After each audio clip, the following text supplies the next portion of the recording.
What's up mga kadagdanan, nandito na naman tayo sa panibagong voice over vlog. For today's video pala guys ay may gagawin tayong memorial portrait sa kanyang anak na namatay. Bali si sir pala ay isang seaman, umuwi siya dito, nagbakasyon and nagpa-schedule sa akin. And dito nga guys nilapat na namin yung ginawa kong customized design. Bali pala guys ako na pala nag-design nung background, pinakita ko lang sa kanya, approve naman, kaya in-start na agad namin yung pagtat. Bali pala guys nagdalawang session kami.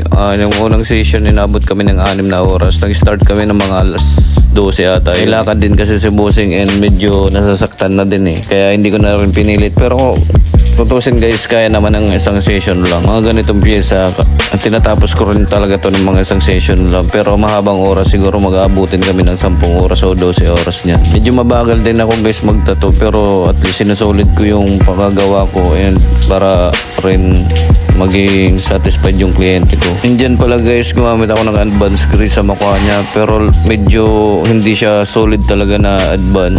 Medium advance gray lang yung ginawa ko dyan. Medyo binabagayan ko rin kasi yung paggamit ng advance gray sa mga design. At dyan nga guys, natapos yung first session namin. And dito nga guys, bumalik siya na after 1 week. Nag second session agad kami kasi nakita ko naman na okay na yung tattoo niya. And pinabalik ko talaga siya guys ng 1 week para madaanan ko rin yung mga ibang part na pwede pang daanan. Diyan pala guys, medyo hapon na kami nakapagsimula kasi medyo mainit kasi yung panahon, kaya pinapunta ko siya medyo hapon na. Bali inaabot na lang kami dyan ng 3 oras may kalahati at 4 na oras yung pag second session na. Bali ito pala guys yung labas ng mobile tattoo shop ko. Hindi ko pa siya napipinturahan, bala ko siyang ipintura ng black. At dito pala guys, patapos na rin ako.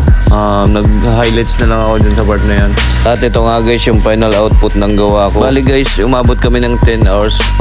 Yung unang session 6 hours plus ngayon 4 hours, kaya inabot kami ng 10 hours. Okay lang guys maging mabagal yung pagtattoo, at least masulido mo yung gawa mo. Bali hanggang dito na lang guys yung video ko. Please like, share and follow this video. Salamat!